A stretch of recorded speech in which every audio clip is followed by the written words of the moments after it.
All right, let's get going, and we are going to call our meeting to order. Today's March 31st, and in accordance with Governor Newsom's Executive Order N 25-20, this meeting will include teleconferencing.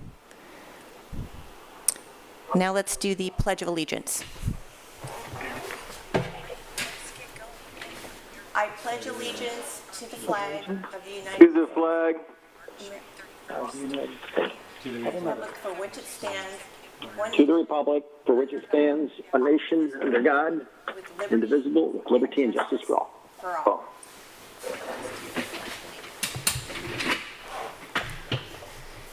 All right, let's do roll call, please.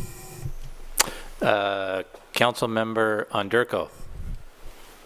Here. Councilmember Baker. Here. Councilmember Morales. Here. Mayor Pro Tem Duncan. Here. Mayor Clark Kretz. Here. Before we go on, I want to ask our town manager, Sean, to explain to the public how our meeting is being held today. Yeah, so today we're going to be using YouTube, broadcasting this live on the town's new YouTube page. So we posted that link this afternoon so folks could follow it. We also posted it on the town's Facebook page. I think it was Monday, yesterday, so folks could follow it. We have the comments turned on the YouTube page, so we'll be taking comments from the public through the YouTube page. So that way we're able to accommodate public comment as much as possible.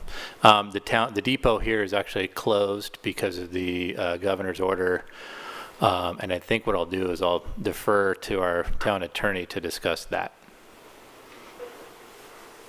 Thank you, Sean. Let me give you a brief summary of how we find ourselves in this situation. So on March 4th, Governor Newsom declared a state of emergency due to the threat of COVID-19. In light of the ongoing threat posed by COVID-19, on the 12th of March, the governor issued Executive Order N 25-20, which temporarily suspended certain provisions in the state's open meeting law, the Ralph M. Brown Act, related to holding meetings by teleconference. On March 17th, Governor Newsom issued a new executive order. Taken together, these two executive orders suspend the following Brown Act requirements.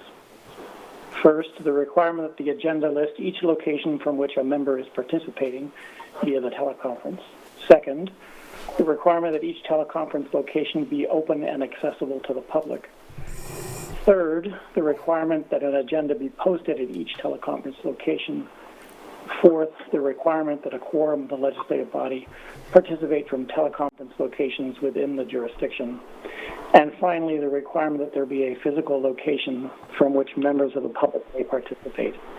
Now, I want to point out that the waiver of these Brown Act provisions was nevertheless made explicitly subject to the following requirements: that advance notice requirements of the Brown Act be followed, that members of the public be allowed to observe and address public meetings telephonically or through other electronic means, and third, that procedures be in place to accommodate any reasonable request for access by disabled individuals in accordance with the Americans with Disabilities Act. These requirements took effect immediately, and today's meeting, is being held in conformity with these orders, as well as the shelter-in-place directives issued by the governor and the Placer County health official on March 19th. Okay, thank you very much. We're now going to open it up for public comment for any item that is not on the agenda. And So I'm watching my phone to see if we have any public comment come up on the live stream on the YouTube page. I will say that there's about a 30-second delay between what we're doing live and on the live stream. So we'll need to wait a couple minutes or a couple seconds to let that catch up.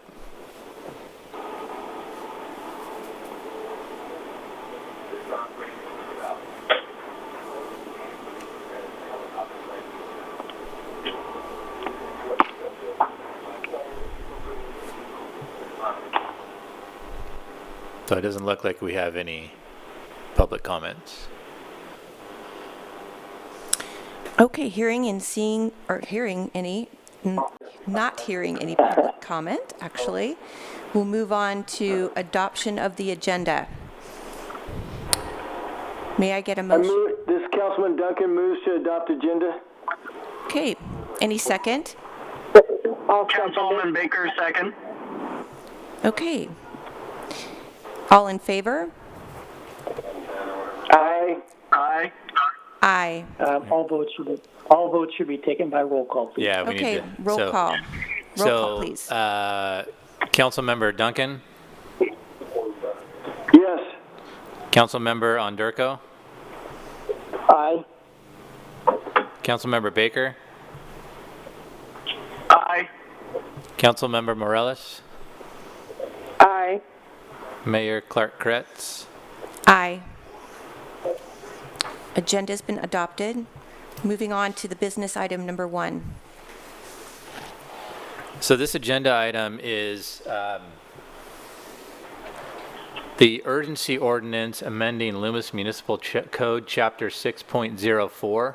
And what this emergency ordinance does, council has this in their packet, but what this emergency ordinance does is it modifies the timing for when we need to have council reaffirm the declaration of local emergencies. So in our municipal code currently, it says that council needs to reaffirm those local emergencies within 14 days of the emergency being declared. However, that's in conflict with state law. State law modified, the government code was modified, I think in 2018 to change that to 60 days. And so what this urgency ordinance does is it modifies our municipal code on an urgency basis to match the state code, the 60 days. And once this is kind of wrapped up and we have a little bit more time to take a breath and get this stuff finalized, we'll bring back the normal ordinance that will modify it permanently. But the urgency ordinance is in effect for, is it 90 days, Jeff? No, actually, Sean, this ordinance will be effective going forward. You're thinking of planning-related matters. So what this ordinance does is, as Sean indicated, under state law, typically ordinances have to be heard by the council twice, and then it takes 30 days for them to go into effect. But in the case of an urgency situation, as described in Section 3 of the ordinance, urgency ordinances can take effect immediately. And so that's really the only change here, is instead of having to have 2 readings and 30 days for it to go into effect, it goes into effect immediately upon adoption. It does need a 4/5 vote, however. And I would just add that on the actual ordinance that's before you, the third whereas paragraph down, it starts with, whereas on March 17th, 2020, the Loomis Director of Emergency Services issued a proclamation of local emergency for all reasons set forth herein. The Council of Loomis desires to adopt this ordinance, and then there's an artifact from a previous ordinance that we had that says prohibiting smoking in Loomis public parks. So my request to council would be to strike that sentence at the end so it's start striking where it says prohibiting smoking in Loomis public parks within the town, and then continue on. So that third whereas paragraph will read, assuming that council adopts this ordinance, whereas on March 17th, 2020, the Loomis Director of Emergency Services issued a proclamation of local emergency for all of the reasons set forth herein. The Council of the Town of Loomis desires to adopt this ordinance, and then goes to the next whereas. That's all that I have. I can answer questions if you have them. Does anybody have any questions? No. No. Councilmember Baker? Nope. Councilmember Underko?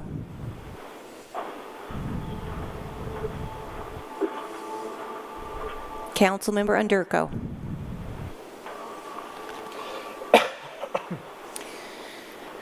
Okay, well, we will now open this up to public comment. So we'll wait for a few moments here to see if anything pops up on the YouTube stream.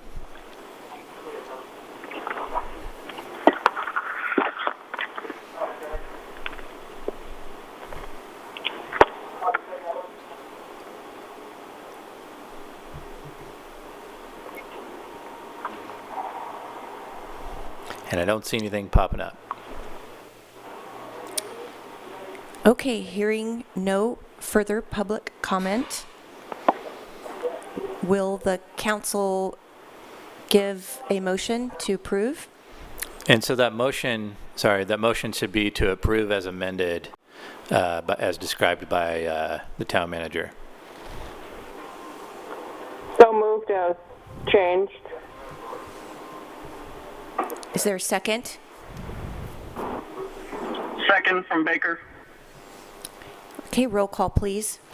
Councilmember Morales? Aye. Councilmember Baker? Aye.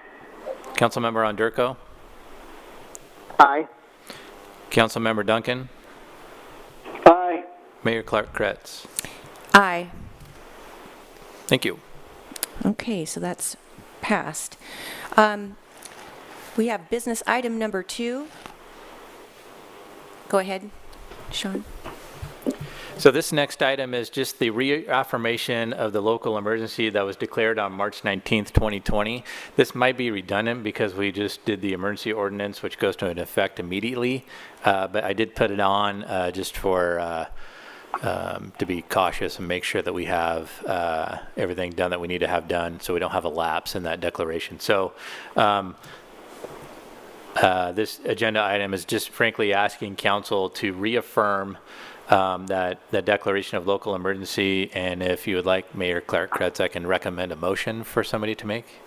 Please. Okay, so that motion would be, upon review, town council hereby finds that the conditions of extreme peril to the safety of persons and property within the town of Loomis caused by the COVID-19 pandemic, which warranted the March 17th, 2020 proclamation of local emergency by the town of Loomis Director of Emergency Services, continues to exist. Okay, is there any questions, council members? No questions. None from Duncan. Councilmember Baker? Nothing. Councilmember Ondurko? I'm good. Okay. I'm all good. Thank you. So then we would just need a motion to, or you could, motion the staff's recommendation.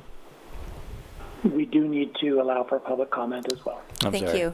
Let's open it up for public comment.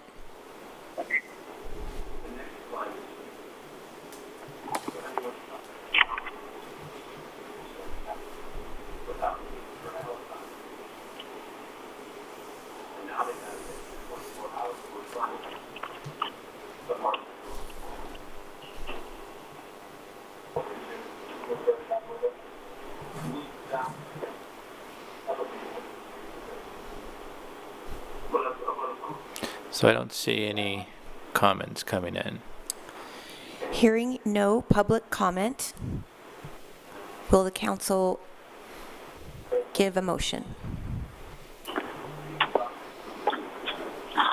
So move as stated in the agenda. I'll second that motion. Okay, roll call, please. Councilmember Morales? Aye. Councilmember Baker? Aye. Councilmember Ondurko? Aye. Councilmember Duncan? Aye. Mayor Clark Kretz? Aye. Okay, motion's accepted. So those are the only agenda items that we have. I wanted to give a quick update on kind of just what's happening though with the COVID thing, if we could do that. Please do. I wanted to let folks in the audience, council know that last week, since the declaration of stay at home from the governor, we've had town hall completely shut down in terms of the public counter.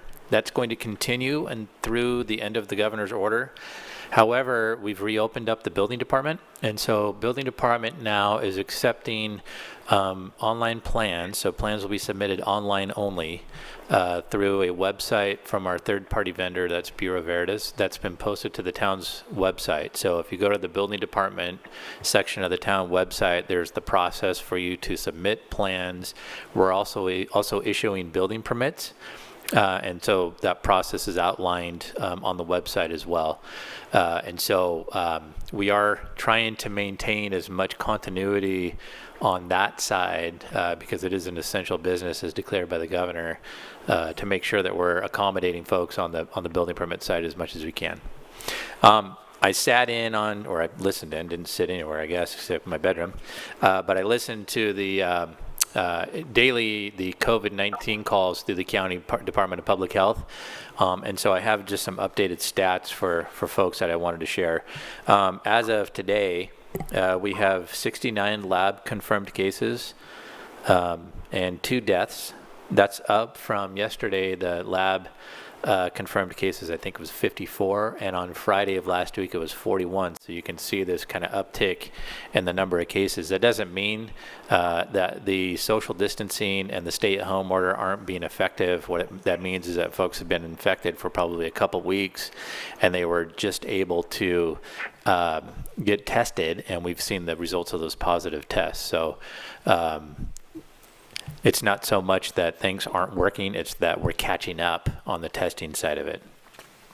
The likely sources of those transmissions, 21% is community acquired, so that's passing through the community, 21% of those. Having a contact with a known case is 12%. 12% of folks while providing healthcare, so our healthcare people that are out on the front lines are being infected, and then 34% of them are travel related, so traveling somewhere where there are positive cases. The biggest age cohort of folks who've been infected is 18 to 49 years. So at first, there was a lot of discussion that this was only impacting older folks. That's not the case. 18 to 49-year-olds, 45%, and 50 to 65-year-olds are only 31%. And in terms of areas where we've seen the positive cases, they don't say how many cases specifically in each area, but I can tell you that Loomis, the town of Loomis, has had at least 1 positive case so far. Could be more, but we've had at least 1 positive case. The other thing I wanted to let folks know, this came from Bonnie London, who is one of our planning commissioners, but is also working in the health field as well. There's a couple things that I wanted to pass on that she sent me. The first is that Placer Community Foundation is partnering with Placer County Public Health to launch COVID-19 Response Fund.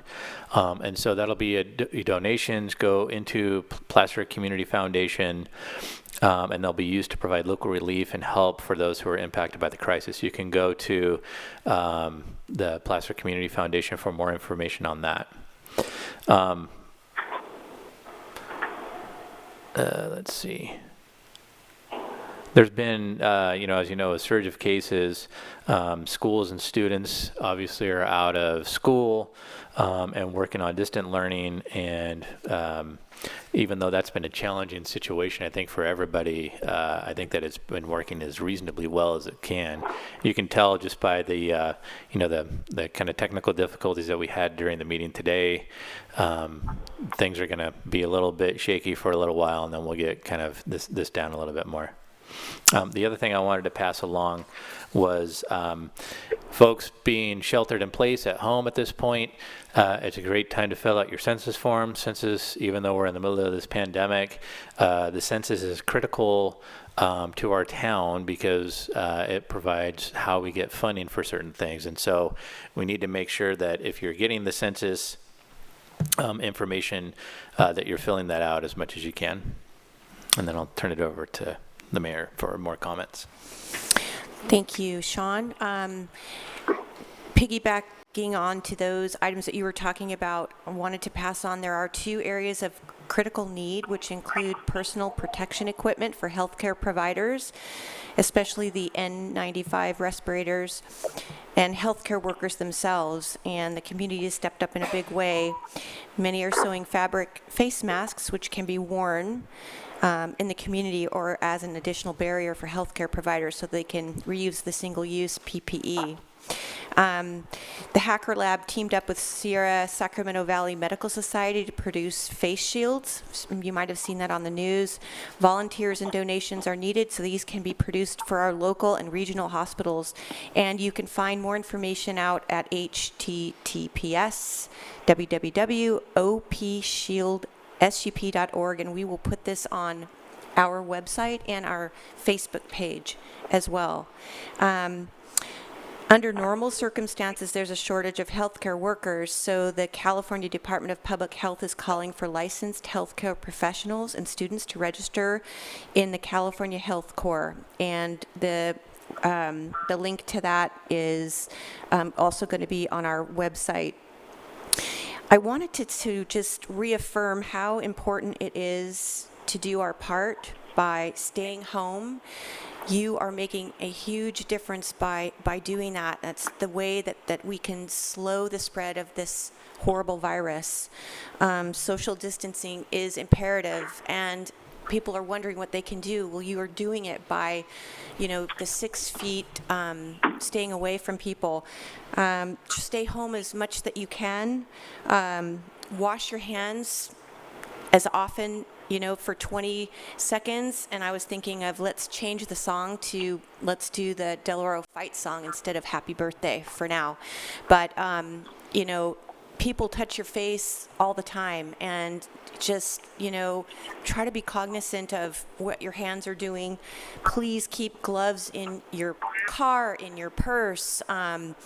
Just, keep cleaning the areas that people are touching.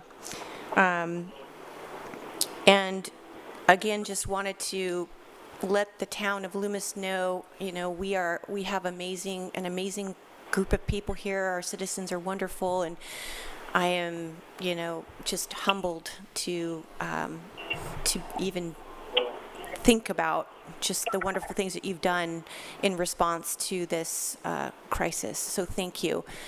And with that said, does any other the council members have anything to say or add?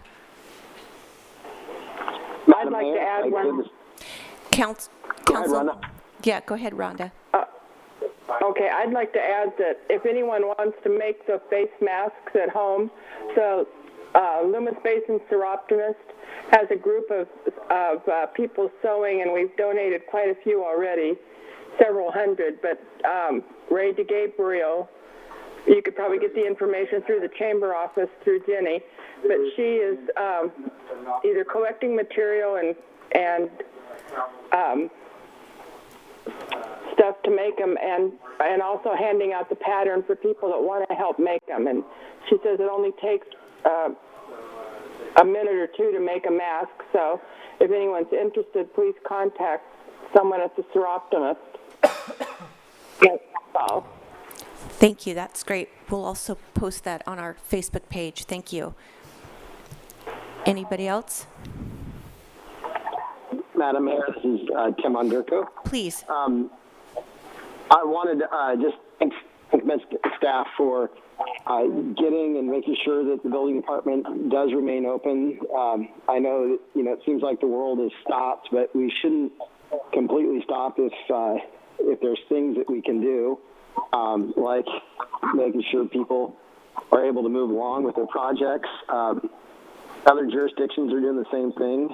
Inspections done by FaceTime and Skype, digital submission of applications works. There's no reason an inspector or a planner, a plan checker can't check behind at their home. Can't do inspections plan checks. So I'm glad to hear that we're able to walk and chew gum in that regard. So thank you. Let's keep the doors open when we can, and as long as we're safe, there's no reason we can't keep that world continuing to move. So thank you, staff. Appreciate it. That's all for me, Madam Mayor. Anybody else have more comments? Councilmember Duncan? No, I agree with everything that's been said. I'd just like to make sure people remain at home and stay safe and practice the good health practices of washing your hands. Thank you. Councilmember Baker? healthy, everybody. Okay. So with that, we are going to adjourn our meeting, and it's 2:28. Be safe out there, everybody. Thank you, everybody. Thank you. Thank you. Bye. Thank you. Bye-bye. I feel like I